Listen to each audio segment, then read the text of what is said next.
The string quartet played softly in the background as I adjusted the simple navy dress I'd chosen for my cousin Emma's wedding. Nothing too flashy, nothing that would draw attention away from the bride. That had always been my approach: blend into the background, let others shine, keep my head down and work.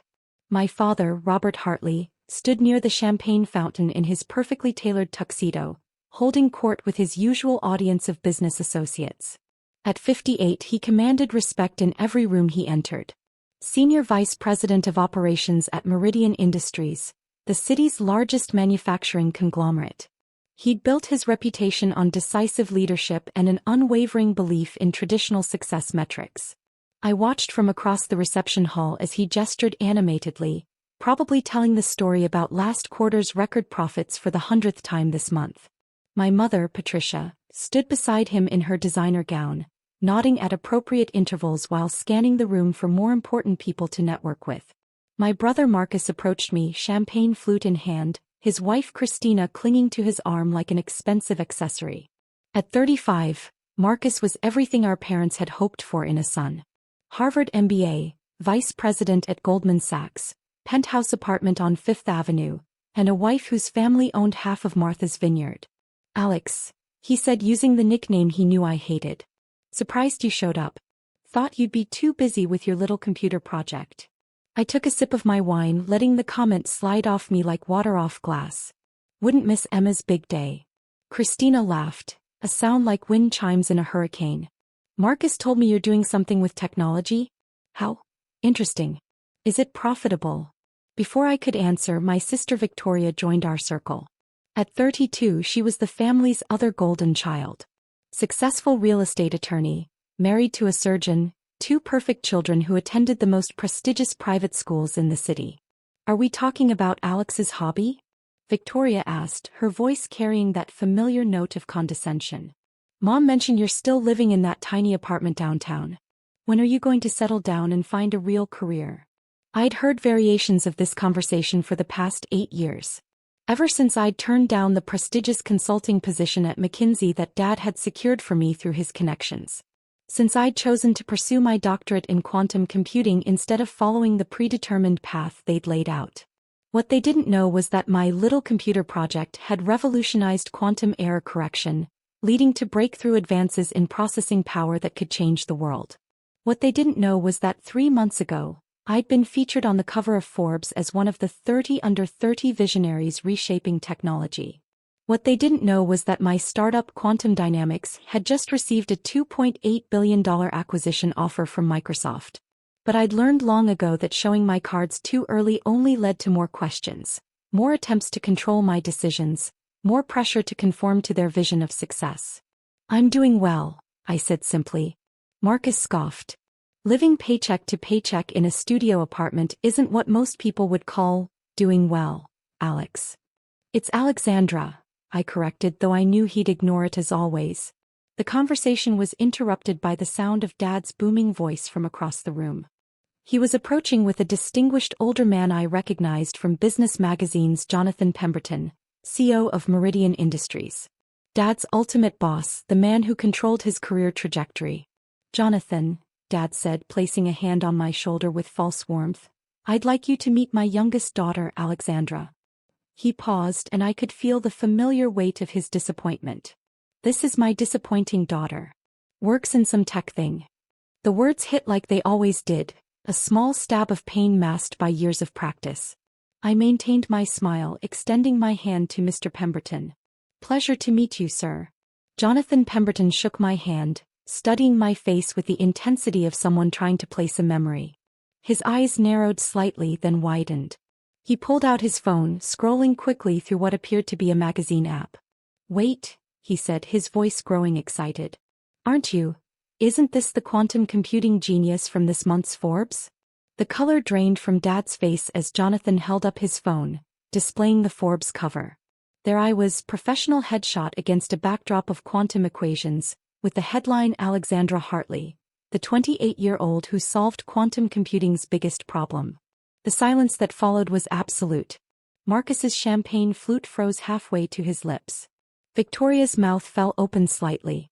Christina's grip on Marcus's arm tightened as if she needed support. Dad stared at the phone screen, then at me, then back at the screen. That's impossible. Dr. Alexandra Hartley, Jonathan continued, reading from the article. CEO and founder of Quantum Dynamics, the company that developed the breakthrough quantum error correction algorithm that's being called the most significant advancement in computing since the microprocessor. He looked up at me with genuine excitement. You're the one who solved the coherence problem. I nodded slowly. Among other things.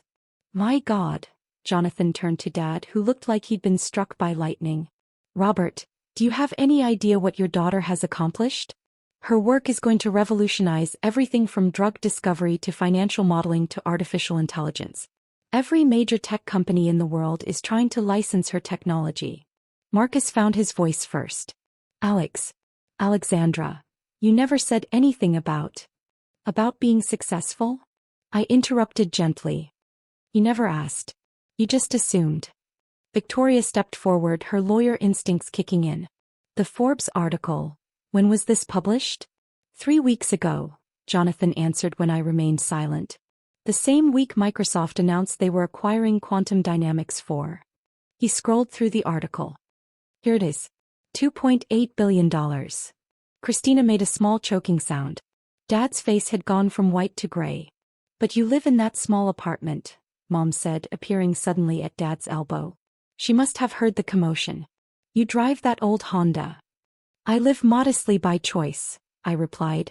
The apartment is actually a penthouse, but I prefer simplicity. And the Honda is reliable. I don't need to prove my worth through material possessions. Jonathan was still scrolling through his phone. Listen to this, he said, beginning to read. Dr. Hartley's groundbreaking work was conducted in near total secrecy, as she preferred to let her research speak for itself rather than seeking publicity. Despite receiving numerous offers from major corporations, she chose to build her own company, maintaining full control over her innovations and their applications. He looked up at Dad with something approaching amazement. Robert, your daughter is one of the most important scientists of our generation. The technology she's developed could solve climate change, revolutionize medicine, transform global communications. He paused. And you introduced her as your disappointing daughter? The question hung in the air like smoke. Around us, other wedding guests had begun to notice the commotion. I could see Emma, radiant in her wedding dress, watching from across the room with curiosity. Dad opened his mouth, closed it, then opened it again. We didn't know. Because you never asked, I said quietly. You decided 8 years ago that because I didn't follow your predetermined path, I was a failure. You never considered that I might be building something bigger than what you could imagine. Marcus set down his champagne glass with trembling hands. The consulting job at McKinsey, you turned it down to work on this? I turned it down because I had bigger plans. Plans that required freedom to think, to experiment, to fail and try again without corporate oversight or family pressure. Victoria was calculating something behind her eyes. The acquisition, $2.8 billion. What's your percentage of the company? I smiled slightly. I retained 73% ownership when I brought in investors 2 years ago. The acquisition values my stake at approximately $2.04 billion. The number hit them like a physical blow. Christina actually swayed on her feet. Marcus grabbed the nearest chair for support. $2 billion. Dad whispered. You're worth $2 billion? On paper, yes. The wealth was never the goal. The goal was to solve problems that matter, to push the boundaries of human knowledge, to build technology that could help people. Jonathan Pemberton was looking at Dad with an expression I couldn't quite read. Robert, I have to ask, how does it feel to know that your disappointing daughter has just become one of the youngest billionaires in the country? The question was pointed, deliberate. I could see Dad processing not just the shock of my success, but the professional implications. Jonathan Pemberton was his boss, and he'd just witnessed Dad publicly dismiss and belittle someone who was now arguably more successful than anyone in the room. I'm proud, Dad managed, though the words sounded hollow. Are you? I asked quietly. Because 3 hours ago, you were telling Aunt Margaret that you wished I'd at least found a husband by now, since I was clearly incapable of supporting myself financially. Dad flinched. Victoria looked mortified. Marcus was still staring at me like I'd grown a second head. Alexandra, Mom intervened, her voice taking on the smooth, diplomatic tone she used for difficult social situations. We've always been proud of you. We just didn't understand. You didn't understand because you didn't try to understand, I interrupted. Every time I tried to explain my work, you changed the subject or suggested I was wasting my time. Every family gathering became an intervention about my life choices. Jonathan was watching this exchange with fascination. Dr. Hartley, if I may ask, what's next for you? The Forbes article mentioned that the Microsoft acquisition includes a provision for you to continue your research. I nodded. I'll be heading Microsoft's new quantum research division. We're working on applications that could revolutionize everything from cybersecurity to medical diagnostics. Plus, I'm establishing a foundation to provide research grants for underrepresented scientists. Extraordinary, Jonathan murmured. He turned back to Dad. Robert, I hope you realize what an incredible daughter you have. Her work is going to change the world. The conversation was interrupted by the sound of the wedding coordinator calling everyone to attention for the cake cutting. As the crowd began to move toward the main reception area, Jonathan lingered. Dr. Hartley, he said, I'd love to discuss potential collaborations between quantum dynamics and Meridian Industries. We're always looking for ways to incorporate cutting-edge technology into our manufacturing processes. I'd be happy to explore that, I replied, though you'll want to coordinate with Microsoft's partnership team after the acquisition closes. Of course. Here's my card. He handed me his business card, then glanced at Dad. Robert, I'll expect a full briefing on this conversation at our next board meeting. I want to understand how we can position Meridian to benefit from these quantum computing advances. As Jonathan walked away, my family stood in stunned silence. The reception continued around us, but our little corner had become a bubble of shocked processing. Finally, Marcus spoke. Alexandra, why didn't you tell us? Would you have believed me? I asked. Or would you have assumed I was exaggerating, like when I tried to explain quantum entanglement at Christmas dinner and Dad told me to stop showing off? Victoria, ever the lawyer, was already thinking strategically. The tax implications of this acquisition. Do you have proper legal representation? I almost laughed. I have a team of attorneys from 3 different firms handling various aspects of the deal. Patent law, corporate structure, international licensing. It's all covered. But family should help family, Mom said weakly. Family should support family, I corrected. There's a difference between help and support. You wanted to help me by fixing what you saw as my failures. I needed support to pursue what I knew was possible. Dad had been silent throughout this exchange, but now he stepped forward. Alexandra, we made mistakes. I made mistakes.